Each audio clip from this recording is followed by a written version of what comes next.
ছেলে যেমন স্মার্ট, আসলে বন্ধু সেরকম কাজে কিন্তু এক্সপার্ট। দেখেন রান্না কাটতেছে, এমন কোনো কাজ নাই আসলে এই যে না পারে। এই জন্য আমি আসলে আমিও সব কাজ করি, তারপরে কাজে থাকি। এই জন্য একটু প্র্যাকটিস করতেছি। আসলে এগুলো বাঁচে থাকতে গেলে সব কিছু শেখা দরকার।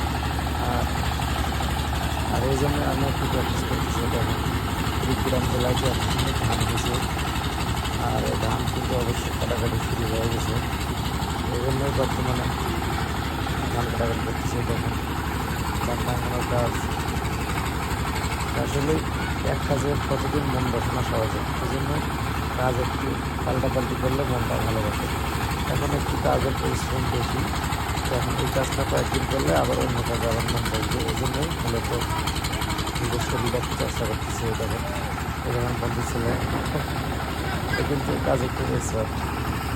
এই দেখেন এই যে আমার অরিজিনাল মিস্ত্রি গেল।